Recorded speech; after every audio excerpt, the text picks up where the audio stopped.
stage Mr. Aviram Eisenberg, CTO of AppReal.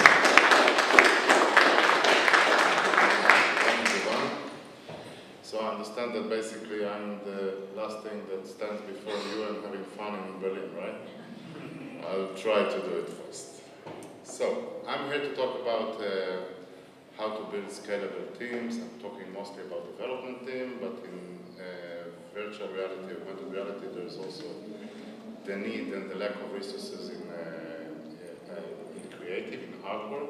So I'll try to touch that subject as well. Basically, it's a pretty generic presentation about typical challenges when you're setting up a team, usually a remote team, and the challenges that you're experiencing while trying to build an efficient team. Okay, a few words about me. So I'm the founder and CTO of AppReal, co-founder and CTO of AppReal. Prior to that, I was graduate in computer science from Technion. Technion is the Israeli version of Polytech, so to speak. I'm a veteran of intelligence unit, army intelligence unit called A200. That's the Israeli equivalent to the NSA, where I did a lot of, let's say, computer-related stuff. I was the chief architect of an Israeli Nasdaq-traded company called MindCTI. I'm a mentor in the Technion alumni program. I'm the chairman of the Israeli Software Development Forum, and I'm a founder of another outsourcing company, Ignite, where basically AppReal is a spin-off from Ignite, focused only on virtual reality and augmented reality. I'm a citizen of Israel, but I live in Ukraine, close to my developers, so I'll be able to use the whip whenever they start scaling. Okay, so what do we basically do? What we do is a full cycle software development, virtual reality, augmented reality. In virtual reality, it's mostly games at the moment, a lot of conversions from let's say, a standard game to a virtual reality game. In augmented reality, it's lots of different stuff, different technologies. We're using all of them. We are doing a lot of research these days because the technologies are being updated. New ones are coming in every week. And we have a team that basically just studies new technologies, understand advantages, disadvantages, what kind of use we can make of these technologies. And that's basically why we're here today. Here are a couple of headsets and platforms and technologies that we are using. In terms of industries, so I mentioned games, automotive sector, especially around marketing, is a big thing. Similar is real estate, architecture, and healthcare and medical devices. Simulation is also a big part of the work at the moment.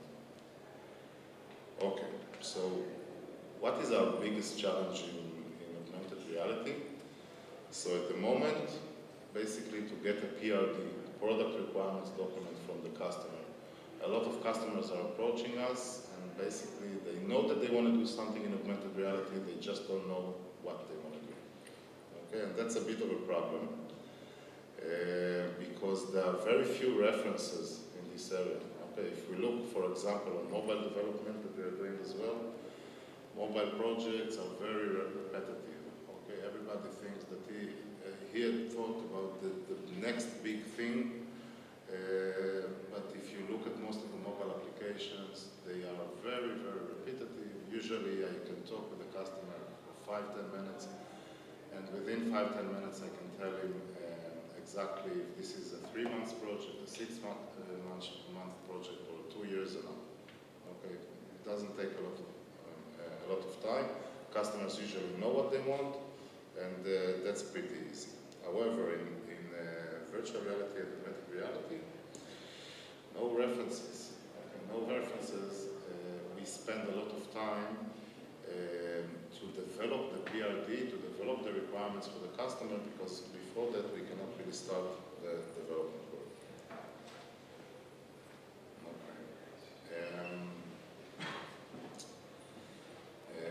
You know this story, right? What the customer wanted, how the customer explained, how the project manager understood it, how the engineer designed it, the geek developed it, etc., etc., etc. Okay? This story kind of repeats itself in the augmented reality unless we step in from the beginning and help the customer to define what he needs and build basically a minimum viable project. Okay, so in a regular project, that's usually how you work. Okay, you want to build a car, you start step by step, you build one step at a time. In a virtual reality project, in an augmented reality project, that's not a good practice. Okay, that's usually how we do it. Okay, why? Because the project there tend to be highly visual. Okay, unless you are able to show something visual to the customer, you will not get a productive feedback that will allow you to move on.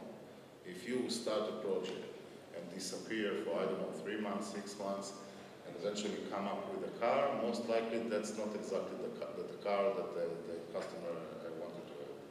So we start small. We show him every few weeks. Okay, we're working agile, so every few weeks, every sprint, 2-3 weeks, we are showing him what we developed and move on from that moment forward. Get the feedback from the customer and move on. Okay. As moreover, when you're talking with customer and asking them what you want, you know, there's always the saying of Henry Ford that said that if he would have interviewed potential customer, asking them what they want before he invented the T model, they would just tell him that they want faster horses. So not always the customer really know what he wants. Here's an example of augmented reality, marketing project for Ferrari, just a small section out of it. Okay. That's a typical project, that's a very small one. It took us less than a month. Okay. So let's continue and talk about building some tips about building a scalable team. First tip, don't ask the tech lead to manage the project. Okay? Tech leads, excellent guys, very good to work inwards towards the development team, taking a specification document, breaking it into technical tasks, distributing the task to the developer, monitoring their work, code reviews, all of that. Tech lead is the best person. But when it comes to manage a project, customer facing, that's not a good idea. Better to have a project manager. Divide the technical management into 2 people. One of them is facing the development team, the other one is facing the customer, and moreover, facing other functionalities, other roles that needs to be there. For example, recruitment to set up the team, the art team, the product management, etc. Second tip, team has to be blended. Everybody comes to us and asks only for senior Unity developers. I think that our R&D center is located in Ukraine. I think it's one of the best places to find Unity developers in terms of the talent pool, the size of the talent pool. Nevertheless, if you're expecting to get 10, 20 senior Unity developers, you're going to wait for a year, minimum half a year to ramp up such a thing, okay? So usually what we do, we start with a core team of senior developers, tech lead, another senior developer, and we build a team around it, which is a blended team. Blended team means it also contains mid-level developers, it also contains juniors. That allows you to scale the team. Anyhow, any development project has let's say, higher level tasks and lower level tasks.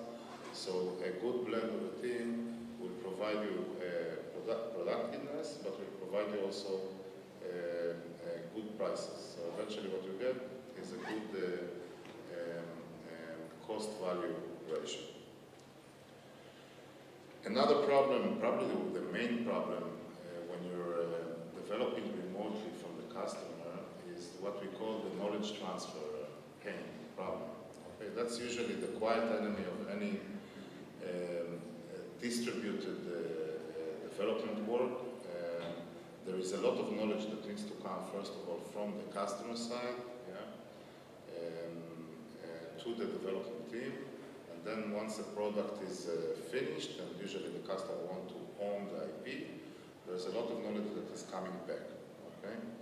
So we're doing a lot of things to try and reduce this knowledge transfer, because customers come to us, they expect to get good prices. Our development center is in Ukraine, so there should be good prices, but at the end of the day, the penalty you pay for knowledge transfer can, to some degrees, increase the price, so it doesn't make sense economically. Okay, so one of the things that we're doing all the time is trying to decrease the penalty of this knowledge transfer by having constant communication, the PM synchronizing the work of the two teams, let's say the team on the side of the customer and the team on our side. The tech lead is doing that on a lower level. And we're constantly trying to reduce the communication. How do you reduce the communication? First of all, try to have the software built in a component architecture. Each team will get responsibility for a specific component. Components talk through API, and the API is something is like an agreement that is signed between two development teams at the beginning of the project. So things are clear, communication is done through an API, and things are agreed, and it's easier to start working. Secondly, I know when you come to us, you want a development team in Ukraine, you want it cheap, right? Nevertheless, I'm always insisting, especially in a complex project, to start with face-to-face meetings. Usually what you need to do, to bring the PM, to bring the tech lead, maybe another developer, not the whole team, from, in our case, Ukraine, to the customer side, to sit with the customer, first of all, to understand the specification, and then, assuming there is a product, an existing product, then the development team needs to learn an existing product. Okay? So for that, you start by bug fixing. High-level understanding of how the software works, and then a lot of bug fixing. More than that, we are always encouraging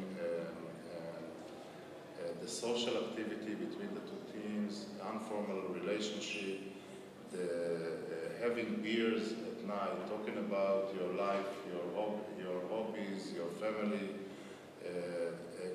creates a bond between people that even after they go back to their original countries and they still need to communicate on the project, the communication goes up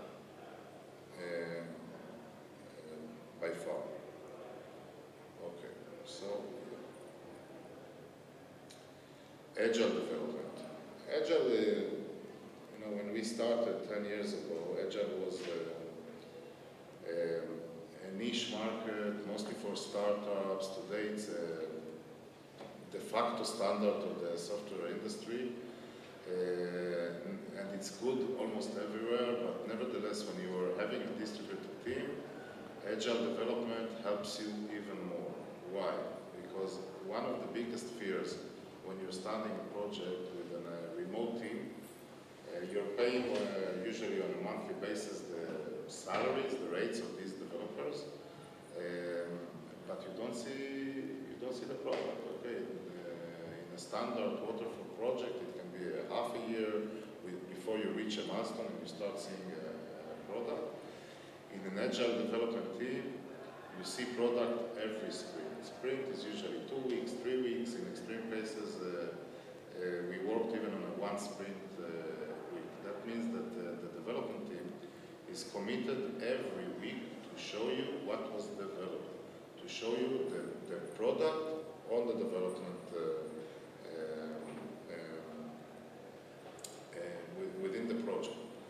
That gives you a lot of benefits. First of all, you see what they're doing. So psychology-wise, you're more relaxed.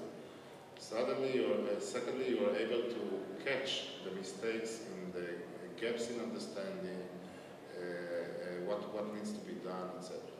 Thirdly, you get a control point. Every 1, 2, 3 weeks, you see what was really achieved. No bullshit, no stories, no excuses. You just see working software. And last but not least, when you see the product with your eyes, when you have a full visualization of what was done, it's much easier for the customer to understand how it needs to be changed. Whatever was the requirements at the beginning of the project, things always change.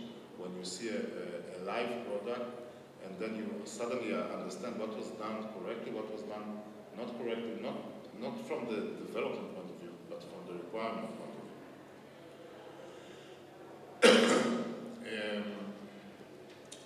If you're about to start a development project, yeah, and you're the customer, and you're planning to outsource all of your team, I would advise against it. Okay, it happens to us quite often, but my tip for the customer among you is to have 2 roles on your side, a CTO and a product manager. The rest of the team you can have anywhere, but the CTO will be, as a higher technical management, will be able to supervise whatever the work is done by the development team, and the product manager will be able to define the product. These 2 people you want on your side. You don't want them on our side. Okay? Why is that? We all work in the same industry. It's the high-tech industry, but an IT company, an outsourcing company like AppReal or like Ignite, has a different mindset. Okay? We are service-oriented. Whatever the customer is asking us to do, we will do it. We take a lot of pride and focus on finishing the tasks on time, within the budget, on the right quality, within the scope that the customer expected to get. But I have to admit, not a lot of my guys think, what does the product really need? What is right? What features are important for this product? What features are less important for this product? This is not the type of thinking you see in my company. Okay, that's the type of thinking your CTO or your product manager will be able to do. Okay? Okay. If you're making a strategic decision where to build your team, not always it's the case. Sometimes in augmented reality, the project tends to be relatively short, so it doesn't really matter where. But if you're making a strategic decision, for example, a gaming company that wants to set up a virtual reality team to convert some of their games, make sure you're choosing a big enough country. Armenia, for that case, is not exactly the right place, neither Moldova. Small countries without the relevant talent pool, even if the prices there are very attractive, if you want to build a scalable team, choose the right country and the right city that provides not only good prices but an existing talent pool. And make sure it's there before you start working. As I said, we work in Kiev. Okay. So, when you're starting the project, usually the best way to start, if you're starting to work with a vendor you never worked with, is to start with a model which is called fixed price project. Fixed price project, you come to us with the requirements. If you don't have the requirements, we'll help you develop them. And once you have that, we'll be able to give you a quote and take a commitment for the cost, for the budget, and the timeline of the project. The advantage for you as a customer, you pretty much covered your risks and moved them to us. The disadvantage, usually there is a high price. Why? Because we have risks and we need a buffer to overcome these risks, and the price goes up. Then, if the project is continuing, so after the first stage, after we release the product to the market, and the product, I guess, was good, then the right thing to do is to set up a dedicated team, usually part of the team that was working during the fixed price project. And as I said, create a blend within the team, not only senior developers, and add junior developers, where usually what we do in this case, we have what we call a competency center. That's basically a school. Today, usually it's mostly Unity, where we take developers that just finished university at a very low cost, put them through an 8 months program. Part of it is theoretical, part of it is on-the-job training, and put them as part of the team. It takes them approximately half a year to become fully productive, but what you get at the end of the day is a high-performance, cost-effective team. To summarize, let me tell you a couple of my do's and don'ts. Don't try to save the budget from a proper knowledge transfer. Yes, offshoring is great, but face-to-face meeting, especially at the beginning of the project, is really important. Don't try to save the budget on that. Make a proper kickoff and invest in face-to-face meetings. Don't leave the communication with the customer or with the external, like with the customer side teams, to the tech lead. Use a project manager, even if it's part-time,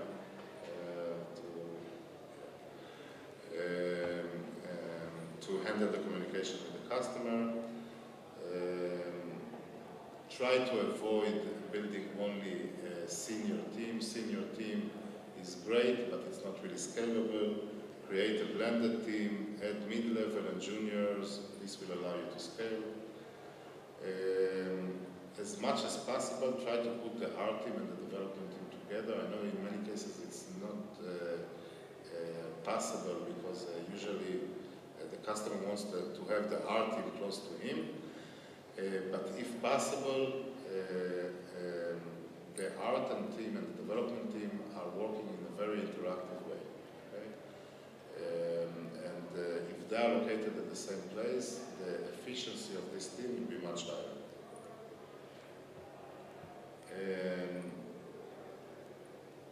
When you're doing the knowledge transfer, don't expect your subcontractor to learn and the entire code base. If there is an existing product, start with a high-level explanation of how the product is built, and put the team to start with bug fixing. That's the best way to learn the code bottom up. And finally, don't settle for a non-scalable country and city.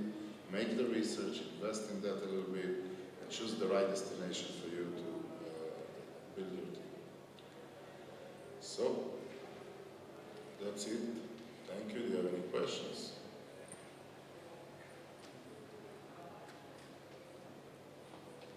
Yeah?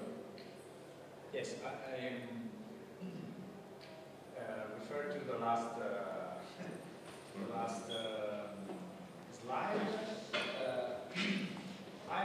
I'm often in the position of to be a tech lead in many projects, and it's very hard to find a project manager that can protect you doing this communication. So why you would communicate?